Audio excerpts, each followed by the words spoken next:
Hello students, मेरा नाम है अंकित श्रीवास्तव और आप देख रहे हैं मेरा यूट्यूब चैनल केमिस्ट्री बाय अंकित सर। स्टूडेंट्स, पिछले क्लास में हमने पढ़ा था हेनरीज लॉ के बारे में। क्या पढ़ा था कि जब किसी सॉफ्ट ड्रिंक में CO2 को ऐड करते हैं तो उसके लिए हाई प्रेशर रिक्वायरमेंट होता है। जितना ज्यादा प्रेशर रहेगा उतना ज्यादा गैस उसमें डिसॉल्व होगा। अब जो हम लोग नेक्स्ट टॉपिक पढ़ने वाले हैं वो होता है हमारा वेपर प्रेशर के बारे में। वेपर प्रेशर, ठीक है। वेपर प्रेशर को समझना बहुत जरूरी है। वेपर प्रेशर समझ में आएगा तभी हम लोग राउल्ट्स लॉ पढ़ पाएंगे। राउल्ट्स लॉ समझ में आएगा तभी हम लोग ideal and non ideal solution पढ़ पाएंगे। ये टॉपिक जो है बहुत इंपॉर्टेंट है एग्जाम पॉइंट ऑफ व्यू से, क्योंकि आगे जो हम लोग कॉलिगेटिव प्रॉपर्टीज वगैरह पढ़ेंगे या फिर जब ये आइडियल नॉन आइडियल सॉल्यूशन पढ़ेंगे उसमें वेपर प्रेशर को समझना बहुत जरूरी है, ठीक है। तो बिना किसी देरी के शुरू करते हैं। चलिए शुरू करते हैं। सबसे पहला टॉपिक जिसके बारे में हम लोग पढ़ेंगे वो है वेपर प्रेशर। अब वेपर प्रेशर होता क्या है उसको अच्छे से समझिए आप लोग। देखिए, मान लेते हैं हमारे पास एक कंटेनर है जिसमें हमने कोई वॉलेटाइल लिक्विड डाला है। यहां पे एक वर्ड यूज हो रहा है वॉलेटाइल। वॉलेटाइल सब्सटेंस ऐसे सब्सटेंस को कहते हैं जो वेपर खुद बनाता है, जो वेपर बनाता है या वेपर बन जाता है, फॉर्म वेपर। जैसे वाटर वेपर बनाता है। इथेनॉल इथेनॉल का ज्यादा हल्ला चल रहा है आजकल। Ethanol is a kind of alcohol, वो भी क्या है, वेपर बनाता है। तो हर वो सब्सटेंस जो वेपर बनाते हैं, जो वेपर खुद बन जाते हैं, क्या कहते हैं उनको अपन, वॉलेटाइल सब्सटेंस। तो हम लोग मान लेते हैं कि हमारे पास एक कंटेनर है और इस कंटेनर में वॉलेटाइल लिक्विड है। इस कंटेनर में वॉलेटाइल लिक्विड है और ये ढका हुआ है, ठीक है, इसको ढक के रखे हुए। अब क्या होगा, आपको पता है कि अगर आप लिक्विड को ऐसे छोड़ दो कुछ देर के लिए तो ऑटोमेटिक लिक्विड के जो सरफेस पे जो पार्टिकल्स होते हैं वो वेपर बनना स्टार्ट करते हैं। लिक्विड के पार्टिकल जो हैं क्या बनेंगे, वेपर बनेंगे। वेपर बन के कहां जाएंगे, ऊपर जाएंगे। तो यहाँ पे लिक्विड किस में कन्वर्ट हो रहा है, गैस में, विदाउट इट्स बॉइलिंग पॉइंट। यहाँ पे हम लोग उसको लिक्विड का बॉइलिंग पॉइंट पे हीट नहीं कर रहे हैं, ठीक है। तो इस प्रोसेस को बोलते हैं इवापोरेशन। इवापोरेशन वो प्रोसेस है जिसमें कोई लिक्विड जो है गैस में कन्वर्ट होता है बिलो इट्स बॉइलिंग पॉइंट, ठीक है। जैसे हम धूप में कपड़ा सुखाते हैं तो कपड़ा सूखता क्यों है, ठीक है, क्योंकि धूप के कारण जो लिक्विड होता है वो ऑटोमेटिक गैस में कन्वर्ट होने लगता है। वो लिक्विड इतना गर्म नहीं होता कि बॉइलिंग पॉइंट को अचीव कर सके, क्योंकि अपन जानते हैं कि वाटर का बॉइलिंग पॉइंट 100 डिग्री सेल्सियस है, तो वो 100 डिग्री सेल्सियस तक नहीं पहुंचता है, ठीक है। बिलो 100 डिग्री सेल्सियस ऑटोमेटिक वो वाटर क्या हो रहा है, वेपर बन जा रहा है, लिक्विड क्या हो रहा है, गैस बन जा रहा है। इस प्रोसेस को क्या बोलते हैं, इवापोरेशन। तो यहां पे क्या हो रहा है, इवापोरेशन हो रहा है, ठीक है। इवापोरेशन कारण लिक्विड किस में कन्वर्ट हो रहा है, गैस में कन्वर्ट हो रहा है। अब इसी सेम जगह पे क्योंकि ये ढका हुआ है, ये गैस पार्टिकल बाहर नहीं जा पाएगा। तो अब क्या होगा, ये गैस पार्टिकल आपस में कंबाइन होंगे और वापस से क्या बनेंगे, लिक्विड। यानी कि पहले लिक्विड गैस बन रहा है, अब क्योंकि गैस बाहर नहीं निकल पा रहा है तो गैस क्या बन जा रहा है, लिक्विड। इस प्रोसेस को क्या बोलते हैं, कंडेंसेशन। इस प्रोसेस को क्या बोलते हैं, कंडेंसेशन। इवापोरेशन लिक्विड का गैस बनना, कंडेंसेशन गैस का लिक्विड बनना। तो एक ऐसा टाइम आता है कुछ देर बाद जब जिस स्पीड से लिक्विड गैस बन रहा है उसी स्पीड से गैस लिक्विड बनेगा। जिस स्पीड से लिक्विड गैस बन रहा है उसी स्पीड से गैस क्या होगा, लिक्विड बनेगा, ठीक है। या बोल सकते हैं अपन कि rate of evaporation is equal to rate of condensation. इस कंडीशन को क्या बोलते हैं, इक्विलिब्रियम। जब जिस स्पीड से लिक्विड गैस बन रहा है उसी स्पीड से गैस लिक्विड बनेगा, इस प्रोसेस को बोलते हैं इक्विलिब्रियम। क्लास 11th में आपने चैप्टर नंबर 7 में पढ़ा होगा इसको, ठीक है। इसको बोलते हैं इक्विलिब्रियम। तो इस कंडीशन पे, कब, इक्विलिब्रियम की कंडीशन पे, इक्विलिब्रियम मतलब rate of evaporation equal to rate of condensation. इसका मतलब क्या, लिक्विड का गैस बनना, गैस का लिक्विड बनना, दोनों का स्पीड क्या है, अगर सेम हो गया है, जिस स्पीड में लिक्विड गैस बन रहा है उसी स्पीड में गैस लिक्विड बन रहा है, तो इस समय पर वेपर जो प्रेशर लगाता है इस लिक्विड के सरफेस पे, the pressure exerted by the vapor on the surface of the liquid at the state of the equilibrium. The pressure exerted by the vapor on the surface of the liquid at the state of the equilibrium is called vapor pressure. इसी को हम लोग बोलते हैं vapour pressure. ठीक है, तो rate of evaporation equal to rate of condensation, equilibrium होगा। इस कंडीशन पे the pressure exerted by the vapour on the surface of the liquid at the state of equilibrium is called vapour pressure. Vapour कौन बनाता है? जो भी substance vapour बनाता है वो क्या बोलते हैं? Volatile substance. ठीक है, तो ये हो गया हमारा वेपर प्रेशर के बारे में। The pressure exerted by the vapour on the surface of the liquid at the state of equilibrium is called vapour pressure. तो वेपर प्रेशर का डेफिनेशन क्या होगा? The pressure exerted by the vapour on the surface of the liquid at the state of equilibrium is called vapour pressure. ठीक है, आसान चीज है, समझ में आ गया। नाम में ही क्या है इसका डेफिनेशन है। ठीक है, अगर रियल लाइफ एग्जांपल देखें तो कुकर में खाना बनता है। ठीक है, कुकर खाना बनाने के लिए क्यों ज्यादा अच्छा चीज है? क्योंकि इसमें वेपर जो है, क्योंकि जब उसको अपन हीट करते हैं कुकर में तो अंदर का लिक्विड क्या होता है? वेपर बनता है। वेपर बनने से वेपर प्रेशर क्रिएट होगा। वेपर प्रेशर के कारण, याद रखना, वेपर प्रेशर जितना ज्यादा होता है बॉइलिंग पॉइंट उतना कम हो जाता है। तो खाना जल्दी गर्म होता है, खाना जल्दी गर्म होता है, खाना जल्दी बनता है। इसको क्या बोलते हैं? Vapour pressure. The pressure exerted by the vapour. दूसरा बेस्ट एग्जांपल है नेल पॉलिश का। नेल पॉलिश का रिमूवर जो होता है, जिसको हम लोग कहते हैं थिनर। थिनर क्या होता है? एसीटोन होता है। एक केमिकल होता है एसीटोन। जब आप थिनर को अपने हाथ पे लगाएंगे तो ठंडा महसूस होता है। क्यों? क्योंकि थिनर जो है, यानी जो एसीटोन है, वो तुरंत भाप बन जाता है। उसमें एसीटोन के मॉलिक्यूल के बीच में जो बॉन्ड होता है वो इतना वीक होता है कि तुरंत वो भाप बन जाता है। यानी वेपर प्रेशर बहुत ज्यादा होता है। वेपर प्रेशर ज्यादा होना मतलब तुरंत भाप बनेगा। जिसका वेपर प्रेशर कम है मतलब वो भाप जल्दी नहीं बनेगा। तो एसीटोन तुरंत क्या होता है? भाप बन जाता है। इसी कारण सरफेस क्या लगता है हम लोग को? ठंडा लगता है ना। तो वेपर प्रेशर अगर ज्यादा है मतलब समझ जाइए कि वहां पे उसका बॉइलिंग पॉइंट कम है। ठीक, अब वेपर प्रेशर अगर कम है मतलब बॉइलिंग पॉइंट ज्यादा है। ठीक है, जैसे अगर कंपेयर किया जाए, फिर से बता रहा हूं, एसीटोन और वाटर में अगर कंपेयर किया जाए तो एसीटोन का वेपर प्रेशर ज्यादा है, यानी कि वो कम टेम्परेचर में वेपर बना देगा। लेकिन वाटर का as compared to acetone vapour pressure कम होता है, इसलिए वो वेपर प्रेशर उसका क्या होगा? कम होगा। इसलिए वो थोड़ा ज्यादा टेम्परेचर यानी 100 डिग्री सेल्सियस पे जाके वो वेपर बनाएगा, या उससे बिलो टेम्परेचर पे, जिसको अपन इवापोरेशन कहते हैं। चलिए आगे बढ़ते हैं। अब इसके बाद समझिए इस चीज को अच्छे तरीके से। मान लीजिए हमारे पास एक कंटेनर है, इसमें हमने लिक्विड लिया हुआ है। मान लीजिए इसमें हमने सॉल्वेंट लिया है। ठीक है, सॉल्वेंट जब भी मैं बोलूंगा तो इसका मतलब क्या होगा? हमने इसमें वाटर लिया है और इसमें हमने एक सॉल्यूट ऐड कर दिया। मान लीजिए सॉल्यूट कैसा है? नॉन वॉलेटाइल है। सॉल्यूट कैसा है? नॉन वॉलेटाइल है। ठीक है, अब इसको अपन ढके हुए हैं, इसको अपन हीट कर रहे हैं, तो क्या होगा? मान लीजिए पानी में नमक डालें और उसको फिर हीट कर रहे हैं, तो क्या होगा? वेपर बनेगा?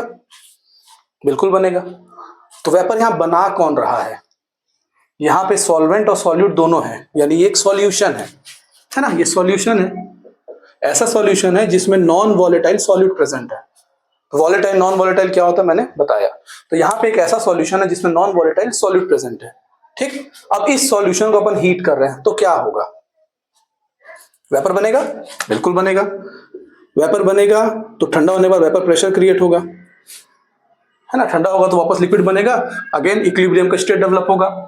ठीक है, इक्विलिब्रियम का स्टेट डेवलप होगा तो यहाँ पे क्या क्रिएट होगा? वेपर प्रेशर क्रिएट होगा। तो ये जो वेपर प्रेशर क्रिएट हो रहा है वो किसके कारण हो रहा है? ये जो वेपर प्रेशर है वो किस पे डिपेंड कर रहा है? सॉल्यूट पे कि सॉल्वेंट पे? सॉल्वेंट पे। यानी जितना वेपर प्रेशर बन रहा है वो किस पे डिपेंड कर रहा है? सॉल्वेंट पे। तो यहाँ पे देखा जाए तो जो प्रेशर क्रिएट हो रहा है ना, वो किस पे डिपेंड कर रहा है बेटा? सॉल्वेंट पे। The pressure is equal to solvent. कब? जब हमारे पास नॉन वॉलेटाइल सॉल्यूट होगा। ठीक है, एंड ये जो है किसके क्वांटिटी पे डिपेंड? ये जो पूरा प्रेशर है किसके कारण क्रिएट हुआ है? सॉल्वेंट पे। और पूरा डिपेंड किस पे कर रहा है? सॉल्वेंट पे। That's why it is directly proportional to the mole fraction of solvent. ठीक है, तो ये है राउल्स लॉ।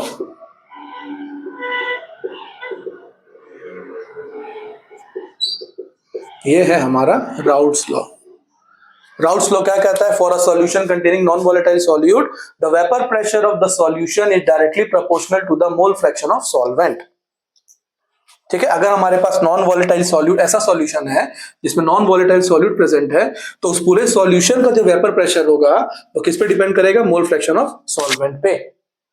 ठीक है, अब देखिए ये वेपर प्रेशर है सॉल्यूशन का, तो क्या पढ़ा हमने कि vapour pressure of the solution, है ना। अब ये क्योंकि सॉल्यूशन में वेपर कौन बना रहा है? सिर्फ सॉल्वेंट बना रहा है, इसलिए अपन किसे नोट किए? पीए से नोट किए। ये डायरेक्टली प्रोपोर्शनल किसके होगा? मोल फ्रैक्शन ऑफ सॉल्वेंट के, and this is the Raoult's law. ठीक है, याद रखना राउल्ट्स लॉ हम लोग ऐसे सॉल्यूशन के लिए बोल रहे हैं जिसमें नॉन वॉलेटाइल सॉल्यूट प्रेजेंट है। The vapour pressure of the solution containing non volatile solute is directly proportional to its mole fraction या मोल फ्रैक्शन ऑफ सॉल्वेंट। ठीक है, तो ये है हमारा राउल्ट्स लॉ। तो राउल्ट्स लॉ क्या कहता है? According to Raoult's law, the vapor pressure of the solution containing non-volatile solute is directly proportional to the mole fraction of solvent. ठीक है, the vapor pressure of the solution, इस solution में vapour कौन बना रहा है? सिर्फ solvent बना रहा है, is equal to PA लिखा हूं मैं, P मतलब वेपर प्रेशर, A मतलब solvent, is directly proportional to XA, mole fraction of solvent. आगे बढ़ाएं अगर इसको, तो PA इक्वल टू, प्रोपोर्शनल हटेगा तो यहां आ जाएगा बेटा P नॉट A एक्स ए, जिसमें P नॉट ए का मतलब हुआ वेयर P नॉट ए क्या है? Vapour pressure of pure solvent. ठीक है, इसको ध्यान रखिएगा, यही हमारा राउल्ट्स लॉ है for the solution containing non volatile solute. मतलब उस कंडीशन में जो वेपर प्रेशर बनेगा वो डायरेक्टली प्रोपोर्शनल होगा मोल फ्रैक्शन के, किसके? जो वेपर बना रहा है। ठीक है, अब अपन एक चीज जानते हैं, मोल फ्रैक्शन वाले पार्ट में पढ़े थे कि XA plus XB equal to 1 होता है। तो XA का वैल्यू क्या आएगा? 1 माइनस XB, यहां पुटअप करो। So PA equal to P naught A 1 minus XB हो जाएगा। तो आगे बढ़ेंगे इसका, तो ये हो जाएगा PA equal to P naught A minus P naught A into XB। इसको और आगे जब पढ़ेंगे अपन तो इसका यूज कहां होगा वो मैं आपको बताऊंगा। तो ये हमने पढ़ा। ठीक है, तो यहां पे जो हमारे पास सॉल्यूशन है उसमें नॉन वॉलेटाइल सॉल्यूट प्रेजेंट है। अब अगर हमारे पास ऐसा सॉल्यूशन है जिसमें सॉल्यूट और सॉल्वेंट दोनों के दोनों वॉलेटाइल है, तब कैसे करेंगे? अब अगर हमारे पास ऐसा सॉल्यूशन है जिसमें सॉल्यूट और सॉल्वेंट दोनों वेपर बना रहे हैं, तब राउल्ट्स लॉ क्या कहता है कि तब the total vapour pressure of the solution containing volatile solute and solvent is equal to the sum of partial vapour pressure of each component. दोनों कंपोनेंट के पार्शियल प्रेशर के सम के इक्वल होगा। अब अगर मान लो सॉल्यूट वेपर बना रहा है, अगर मान लो सॉल्वेंट वेपर बना रहा है, हमारे पास एक ऐसा कंपोनेंट है, एक ऐसा सॉल्यूशन है जिसमें A और B दोनों वेपर बना रहे हैं। A का क्या होगा according to for solvent? According to Raoult's law, Raoult's law क्या कहता है कि PA is equal to P naught A XA, ये हमने पढ़ा था अगर सॉल्वेंट के लिए है तो। और अगर उसमें सॉल्यूट अगर वेपर बना रहा है तब, then according to Raoult's law PB equal to, क्योंकि सॉल्यूट बना रहा है तो सॉल्यूट को B से नोट करता है, तो PB equal to P naught B XB। Then total vapour pressure of solution, तो पूरे सॉल्यूशन का वेपर प्रेशर क्या होगा? इन दोनों के सम के equal, that is PA plus PB, यानी कि P naught A XA plus P naught B XB।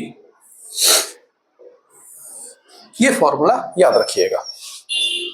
ठीक है, ये कब आएगा? जब राउल्ट्स लॉ निकालेंगे for a solution containing both solute and solvent volatile.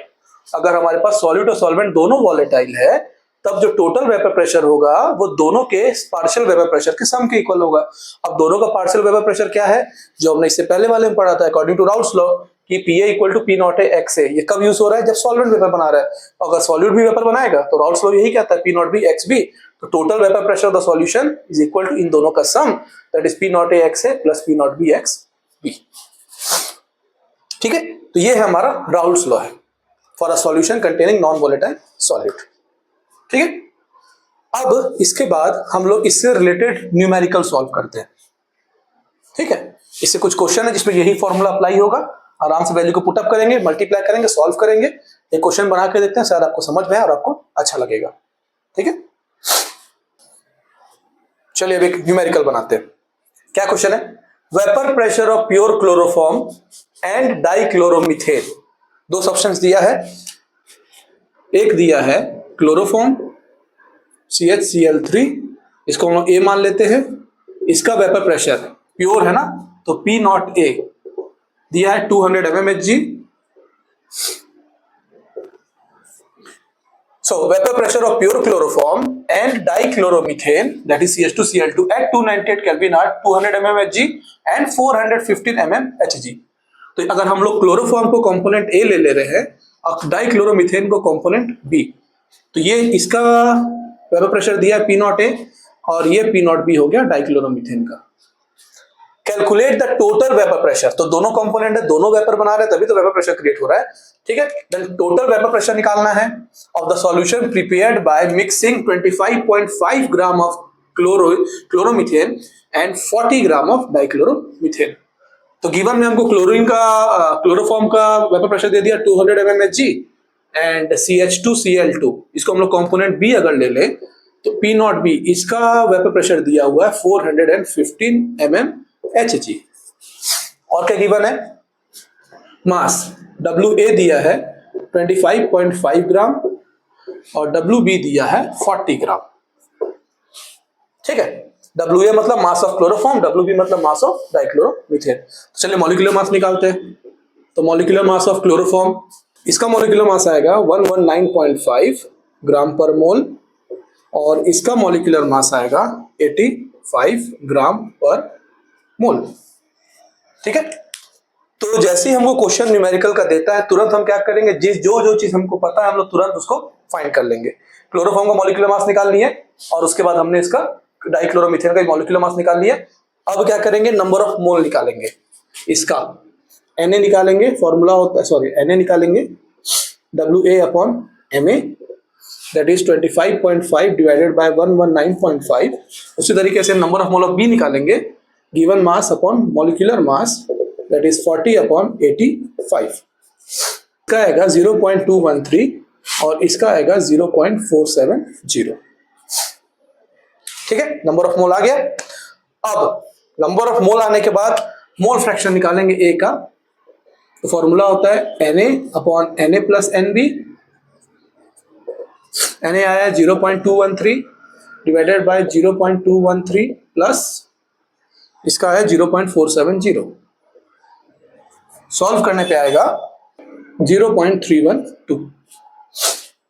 ठीक है, अब एक्स भी निकालते हैं। तो एक्स भी निकालने के लिए क्या करेंगे, 1 माइनस एक्स ए कर दो, है ना, पूरा सॉल्व करने की जरूरत नहीं, एक का निकालो दूसरे को 1 से माइनस कर दो, दूसरा आ जाएगा 1 माइनस 0.312, दैट इज 876 0.618। तो एक्स ए आ गया, एक्स बी आ गया। ठीक है, चलिए इसके बाद आगे बढ़ते हैं।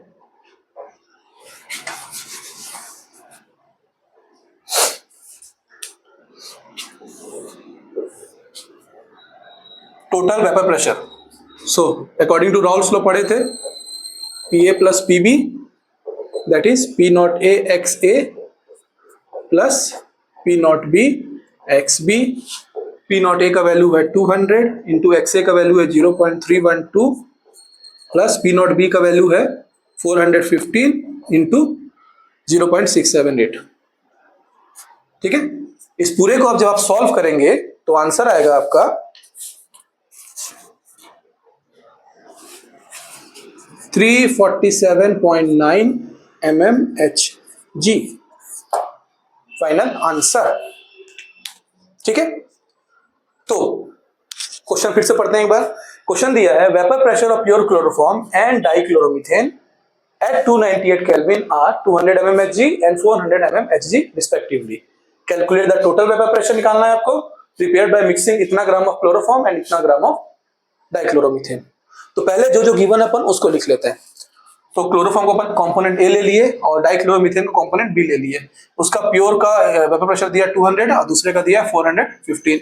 गिवन मास क्लोरोफॉर्म का दिया 25.5, डाइक्लोरोमीथेन का दिया है 40। क्लोरोफॉर्म का मॉलिक्यूलर मास 119.5, डाइक्लोरोमीथेन का 85। फिर नंबर ऑफ मोल निकालेंगे WA/MA, दोनों को डिवाइड किए, NB निकालेंगे WB/MB। इसका आएगा 0.213, इसका आएगा 0.470। नंबर ऑफ मोल आ गया। अब क्या निकालेंगे, पहले वाले का मोल फ्रैक्शन, तो Na/Na प्लस NB।